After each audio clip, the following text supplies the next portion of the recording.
It was late August in Lexington, Kentucky. The air still heavy with summer heat. Students filled the streets with boxes, laughter, and the nervous excitement of a new semester at the University of Kentucky. For many, it was the start of football season, fraternity parties, cheerleading practices, and late-night studying. The campus buzzed with energy and dreams. But on Park Avenue, in a quiet rental home not far from the university, something far darker was taking shape, something that would shock an entire community, stir national outrage, and leave behind more questions than answers. On the morning of August 27th, 2025, police responded to a 911 call. The call sounded routine at first, maybe even like a medical emergency. But when officers entered the home, they were met with a scene few will ever forget.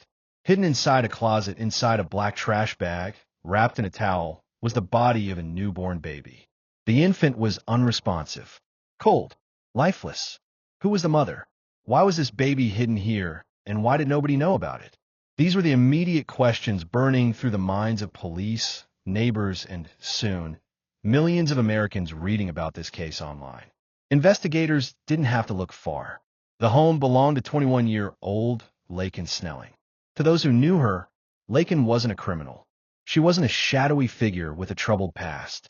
She was a cheerleader, a college athlete, a member of the University of Kentucky's stunt team, known for its competitive cheer routines. She had friends, teammates, a bright future ahead. She posted regularly on social media, smiling in her uniform, going out with friends, sharing inspirational quotes about goals, family, and success. So how could someone like her, an athlete, a student, a young woman who seemed to have her life together, end up at the center of one of the most disturbing discoveries Lexington police had ever seen? When questioned by officers that day, Laken admitted something shocking. She had given birth alone in that very house, and the baby in the closet was hers. Pause for a moment and imagine this. A young woman, by herself in a college home, experiencing the pain and terror of childbirth without doctors, without nurses, without anyone by her side. And then, hours later, that child, wrapped, hidden, left behind. The timeline of those events remains blurry, but according to investigators, Laken delivered the baby sometime before the discovery. Exactly when and how long she had been hiding it remains uncertain. What made the situation even more bewildering was the question everyone seemed to ask. Didn't anyone notice she was pregnant? Neighbors said they had no idea. Roommates didn't notice a thing. Friends swore there were no signs. But investigators found hints suggesting otherwise. Just months earlier, she had attended a Halloween party dressed up as a pregnant woman. Her costume, a round belly. Was a joke? Was a cover for something real? Even more curious were her Instagram posts. In June, she posted a list of her life goals. One of them, family of 4, another, mother holding a baby.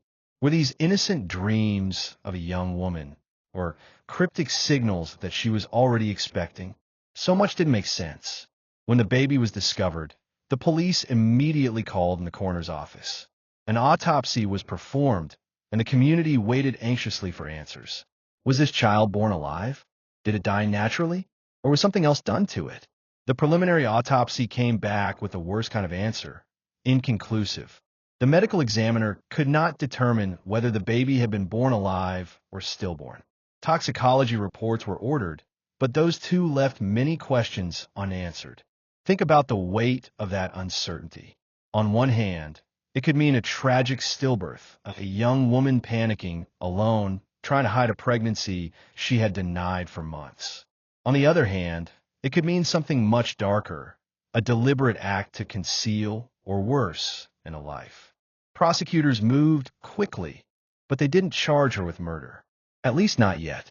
Instead, they charged her with 3 serious crimes: abuse of a corpse, tampering with physical evidence, and concealing the birth of an infant. In early September, Laken stood before a judge. Cameras flashed, reporters filled the courtroom, and the nation began to follow the Kentucky baby-in-the-closet case. Her attorney entered a plea of not guilty. The judge set her bond at $100,000. She was released to house arrest, living with her parents back in Tennessee. She had to withdraw from the University of Kentucky. Just like that, her cheer career, her college life, and her reputation collapsed. But the story didn't end there. In fact, this was just the beginning. Theories swirled. Some believed Laken may have suffered from what doctors call cryptic pregnancy, where a woman doesn't realize she's pregnant until delivery. Could that explain why nobody knew? Could that explain why she was so unprepared? Others weren't convinced. Her social media posts, her Halloween costume, her own words seemed to suggest she knew. Was she hiding it deliberately? Was she living a double life? Athlete by day, secret mother-to-be by night? The most important question of all remained unanswered. Was the baby alive at birth? If yes, prosecutors could later push for homicide charges. If no, if it was a stillbirth, then her actions might be seen as concealment, but not murder. Public reaction was fierce. Some condemned her immediately, calling her a monster, accusing her of killing her own child. Others defended her, saying she was young, terrified, possibly suffering from depression or mental illness, and alone without support. The University of Kentucky distanced itself quickly, confirming her withdrawal but offering counseling to students disturbed by the news. Weeks passed, and still the autopsy results were unclear. Without definitive science, prosecutors were left in limbo. The case could escalate, or it could weaken. Meanwhile, Laken lived under house arrest, her every move watched, her name etched in headlines she could never escape. In her September hearing, her lawyer argued she had no prior record, that she wasn't a danger to the public, that she should be allowed to await trial quietly. Prosecutors disagreed. They painted her as deceptive, as someone who had gone to great lengths to hide the truth. The judge, cautious, decided bond should remain and house arrest would continue. Now the case hangs in suspense. What really happened in that house on Park Avenue? Was it the story of a terrified young woman in denial of her pregnancy, who faced tragedy alone? Or was it the story of someone who knowingly hid the truth and perhaps ended a life? The closet where the baby was found is more than a location now. It is a haunting symbol, a place where secrets were kept, where questions outnumber answers, and where a young woman's future now hangs in the balance. Imagine being one of her friends, looking back at those Instagram posts. Did they miss the signs?